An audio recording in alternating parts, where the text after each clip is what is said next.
بسم اللہ الرحمن الرحیم۔ شروع اللہ کے بابرکت نام سے جو بڑا مہربان اور نہایت رحم کرنے والا ہے۔ دوستو، میں آج آپ کی خدمت میں حضرت صالح علیہ السلام کی اونٹنی اور قوم سمود کا قصہ لے کر حاضر ہوا ہوں اور امید کرتا ہوں کہ آپ کو بہت ہی پسند آئے گا۔ تو چلے بڑھتے ہیں آج کے قصے کی جانب۔ حضرت نوح علیہ السلام کے ایک پوتے کا نام سمود تھا۔ سمود کا خاندان حجاز اور تبوک کے درمیان حجر نامی مقام پر آباد ہو گیا، جسے مدائن صالح بھی کہا جاتا ہے۔ یہ لوگ جسمانی لحاظ سے بہت طاقتور تھے، مضبوط عمارتیں بناتے تھے، پہاڑوں کو تراش تراش کر ان میں گھر بناتے تھے، ان پر عمدہ نقش و نگار بھی بناتے تھے۔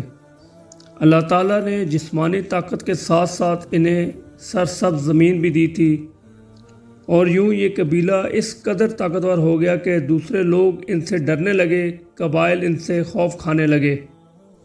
اللہ تعالیٰ نے انہیں ہر طرح کی نعمتیں عطا کی تھیں، لیکن انہوں نے کیا کیا؟ اللہ تعالیٰ کی دی ہوئی نعمتوں کو بتوں کی عطا کردہ نعمتیں خیال کرنے لگے، یعنی شرک میں مبتلا ہو گئے، دنیا میں کھو گئے، اپنا وقت کھیل تماشوں اور ناچ گانوں میں بسر کرنے لگے، طاقتور کمزور پر ظلم کرنے لگے، مطلب یہ کہ بغیر وجہ کے زمین میں فساد مچانے لگے، بتوں کی پوجا کی ان کو نفع نقصان کا مالک سمجھنے لگے۔ دوستو، یہ اللہ تعالیٰ کا قانون ہے، جب اس کے بندے اسے چھوڑ کر دوسروں کی عبادت کرنے لگے، زمین میں فساد مچانے لگے، تو وہ ان پر دردناک عذاب نازل کرتا ہے، لیکن عذاب اس وقت تک نہیں بھیجتا جب تک کہ ان کی طرف اپنا کوئی نبی یا رسول نہ بھیج دے جو انہیں اللہ تعالیٰ کی طرف بلائے، بھلائی کا راستہ دکھائے۔ قرآن کریم میں اللہ تعالیٰ ارشاد فرماتا ہے، ترجمہ: اور ہم اس وقت تک عذاب نہیں دیتے جب تک کہ ہم ان میں رسول نہ بھیج دیں۔ چنانچہ اللہ تعالیٰ نے انہی میں سے حضرت صالح علیہ السلام کو نبوت عطا فرمائی۔ نبوت ملنے سے پہلے بھی حضرت صالح علیہ السلام بہت نیک تھے، سچائی اور امانت کے اعتبار سے مشہور تھے۔ انہوں نے بتوں کی بھی کبھی عبادت نہیں کی تھی۔ نبوت ملنے پر آپ نے اپنی قوم کو ایک اللہ کی طرف بلایا۔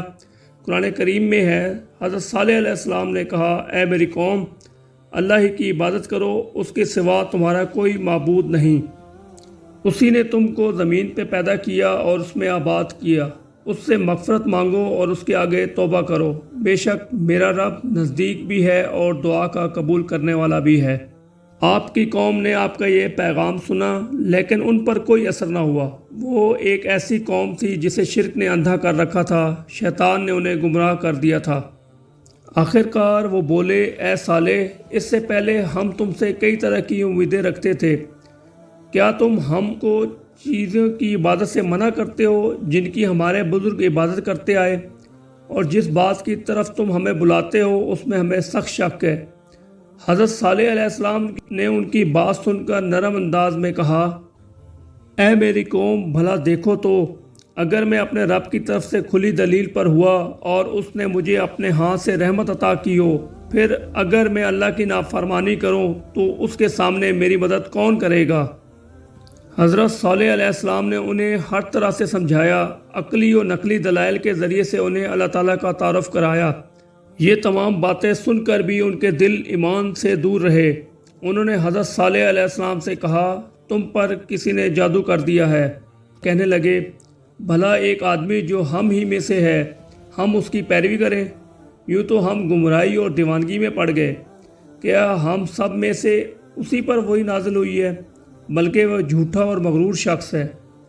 ان کی جاہلانہ باتوں کے باوجود حضرت صالح علیہ السلام بڑے صبر اور بردباری سے انہیں اللہ کی طرف بلاتے رہے، لیکن سوائے چند کمزور اور غریب لوگوں کے کوئی ان پر ایمان نہ لایا۔ حضرت صالح علیہ السلام نے اپنا کام جاری رکھا۔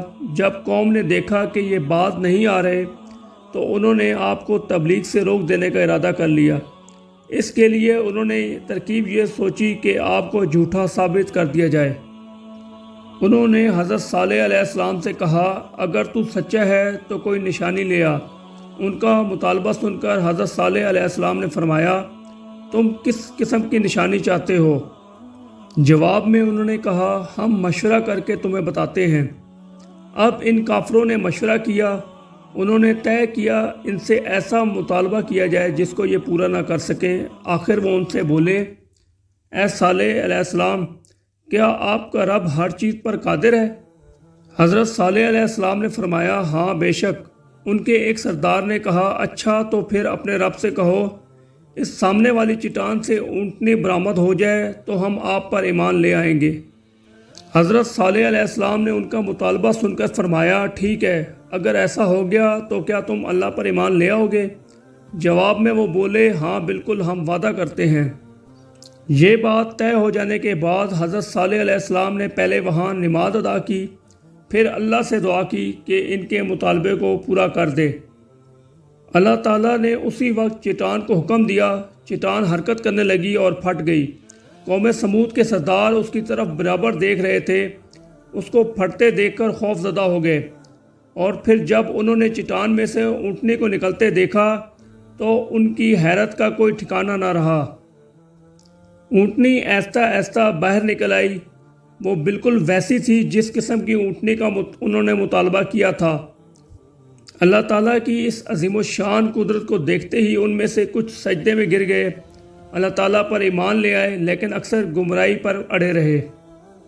جب قوم کے اکثر لوگ کفر پر قائم رہے تو حضرت صالح علیہ السلام نے ان سے فرمایا، یہ اونٹنی اللہ کی نشانیوں میں سے ایک نشانی ہے، اگر تم نے اس کے ساتھ برا سلوک کیا، کوئی غلط حرکت کی تو اللہ کا عذاب تمہیں آ پکڑے گا۔ حضرت صالح علیہ السلام کے اس خطاب کو سورہ اعراف میں یوں بیان کیا گیا ہے، تمہارے پاس تمہارے رب کی طرف سے نشانی آ چکی، یہ اللہ کی اونٹنی تمہارے لیے نشانی ہے، اس کو اللہ کی زمین میں پھرنے دو، چرنے دو، اسے بری نیت سے مت پکڑنا، اگر تم نے ایسا کیا تو تمہیں دردناک عذاب آ پہنچے گا۔ اب غور طلب بات یہ ہے کہ وہ اونٹنی عام اونٹنیوں کی طرح تو تھی نہیں، وہ ان لوگوں کے سامنے چٹان سے نکلی تھی، اللہ تعالیٰ نے اس کی نسبت اپنی طرف کر کے اسے عزت بخشی تھی۔ اب کیا ہوا، اونٹنی ایک دن میں سارا پانی پی جاتی تھی، دوسرے دن کا پانی قوم سمود لیتی تھی۔ حضرت صالح علیہ السلام نے ان سے فرمایا، اس اونٹنی کے پینے کا ایک دن ہے اور دوسرا دن تمہارے پینے کا ہے۔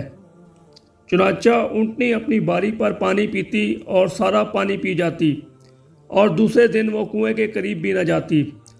جس دن وہ پانی پیتی اس دن ان کے لیے اتنا دودھ دیتی کہ پانی کی جگہ دودھ ان سب کو کافی ہو جاتا۔ حضرت صالح علیہ السلام نے اپنی قوم سے یہ بھی فرمایا، اور تم اسے بری نیت سے ہاتھ بھی نہ لگانا، ورنہ دردناک عذاب تمہیں پکڑ لے گا۔ چند دن گزرنے پر اونٹنی نے بچے کو جنم دیا۔ اب چھوٹا سا اونٹ اپنی ماں کے ساتھ چرنے پھرنے لگا۔ مقررہ دن وہ اپنی ماں کے ساتھ کنویں سے پانی پیتا۔ اس طرح کافی مدت گزر گئی۔ ایک دن وہ کافر سردار جمع ہوئے، ان میں سے ایک نے کھڑے ہو کر کہا، آخر یہ حالت کب تک رہے گی؟ ایک دن ہم پانی پیتے ہیں، دوسرے دن یہ اونٹنی پیتی ہے، گویا ہم اس کی وجہ سے ایک دن پانی سے محروم رہتے ہیں، کیا تمہیں یہ صورتحال پسند ہے؟ تمام سردار یک زبان ہو کر بولے، ہم میں سے کسی کو بھی یہ صورتحال پسند نہیں۔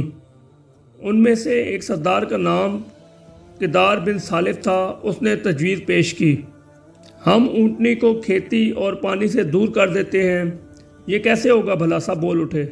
کدار نے ایک دوسری تجویز پیش کی اور کہا، تب پھر اس کا حل یہ ہے کہ ہم اسے مار دیتے ہیں۔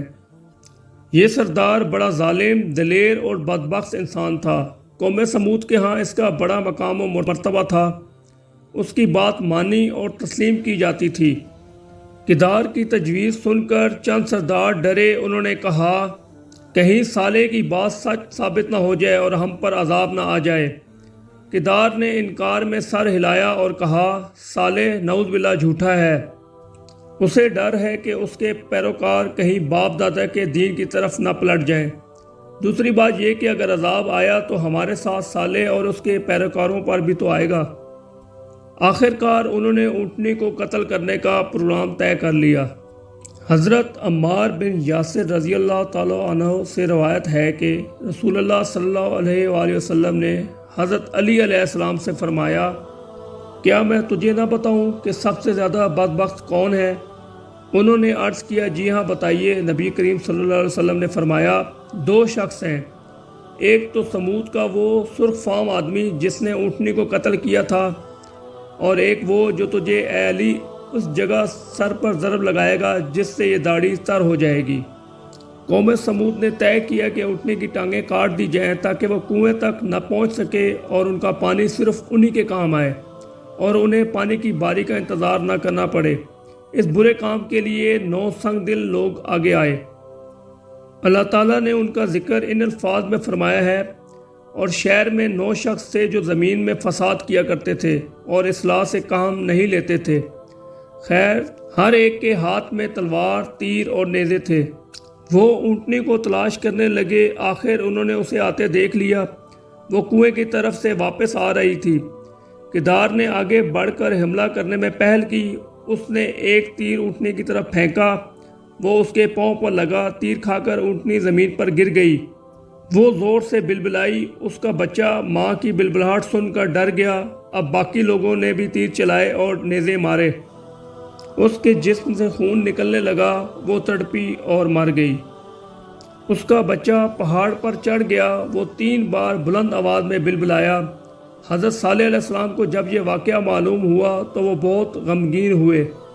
اپنی قوم کی طرف گئے، ان سے فرمایا، تم نے اس اونٹنی کو قتل کر دیا، کیا میں نے تمہیں اس کے قتل سے ڈرایا نہیں تھا؟ اب تم نے خود کو ہلاکت میں ڈال لیا ہے، تم اللہ کے عذاب کے مستحق بن گئے ہو۔ چنانچہ حضرت صالح علیہ السلام نے انہیں حکم الہی سے 3 دن تک عذاب کے آنے کا وعدہ دیا اور فرمایا، اب تم 3 دن تک اپنے گھروں میں فائدہ اٹھاؤ، یہ وعدہ جھوٹا نہیں ہے۔ اب بھی انہوں نے حضرت صالح علیہ السلام کو جھوٹا خیال کیا اور اونٹنی کے ساتھ ساتھ انہیں بھی قتل کر دینے کا ارادہ کر لیا۔ انہوں نے قسمیں کھائیں کہ وہ ان کے گھر پر حملہ کریں گے، انہیں اور ان کے گھر والوں کو قتل کر دیں گے۔ جو سرپرست ان کے خون کا مطالبہ کریں گے، ان سے قسمیں کھا کر کہہ دیں گے کہ انہوں نے قتل نہیں کیا اور نہ وہ قتل کے وقت موجود تھے۔ قرآن مجید میں اللہ تعالیٰ فرماتا ہے، انہوں نے کہا، عہد کرو کہ ہم رات کو اس صالح پر اور اس کے گھر والوں پر شب خون ماریں گے، پھر اس کے وارث سے کہہ دیں گے کہ ہم صالح علیہ السلام کے گھر والوں کی ہلاکت کے موقع پر گئے ہی نہیں تھے اور ہم بالکل سچے ہیں۔ جن افراد نے حضرت صالح علیہ السلام کو شہید کرنے کی سازش کی تھی، اللہ تعالیٰ نے ان پر اور ان کے ساتھیوں پر پہلے ہی عذاب نازل فرما دیا اور ان پر پتھر برسا کر انہیں کچل دیا۔ جب مہلت کا پہلا دن یعنی جمعرات کا دن آیا تو ان کے چہرے زرد ہو گئے، جیسے حضرت صالح علیہ السلام نے فرمایا تھا۔ شام ہوئی تو انہوں نے کہا، مہلت کا ایک دن گزر گیا۔ جب دوسرے دن یعنی جمعۃ المبارک کی صبح ہوئی تو ان کے چہرے سرخ ہو گئے۔ شام ہوئی تو انہوں نے کہا، مہلت کے 2 دن گزر گئے۔ جب مہلت کا تیسرا دن آیا یعنی ہفتے کی صبح ہوئی تو ان کے چہرے سیاہ ہو گئے۔ شام ہوئی تو انہوں نے کہا، مہلت تو ختم ہو گئی۔ جب اتوار کی صبح ہوئی تو انہوں نے خوشبو لگائی اور تیار ہو کر بیٹھ گئے اور انتظار کرنے لگے کہ دیکھیں کون سا عذاب آتا ہے۔ انہیں معلوم نہیں تھا کہ ان کے ساتھ کیا سلوک ہونے والا ہے۔ جب سورج طلوع ہوا تو آسمان سے ایک شدید آواز آئی اور ساتھ ہی نیچے سے زلزلہ آ گیا، جس سے ان کی روحیں پرواز کر گئیں اور وہ اپنے گھروں میں اس طرح گھٹنوں کے بل مردہ پڑے ہوئے رہ گئے، جس طرح پرندہ مرنے کے بعد زمین پر مٹی کے ساتھ پڑا ہوتا ہے۔ قرآن مجید میں اللہ تعالیٰ نے قوم سمود کی تباہی کا نقشہ یوں کھینچا ہے، اور سمود کے قصے میں بھی عبرت ہے۔ جب ان سے کہا گیا کہ تم کچھ دن تک فائدہ اٹھا لو، لیکن انہوں نے اپنے رب کے حکم سے سرکشی کی، جس پر انہیں ان کے دیکھتے دیکھتے تیز و تند کڑاکے نے ہلاک کر دیا، پس نہ تو وہ کھڑے ہو سکے اور نہ ہی بدلہ لے سکے۔ اللہ تعالیٰ نے ان کو اس طرح ملیا میٹ کر دیا گویا کہ کبھی وہ ان گھروں میں بسے ہی نہ تھے۔ اس طرح قوم سمود اپنے غرور و تکبر اور حق کو تسلیم نہ کرنے کی وجہ سے تباہ و برباد ہو کر رہ گئی۔ تو دوستو، آج کا قصہ اختتام پذیر ہوا۔ Thanks for watching. اللہ حافظ۔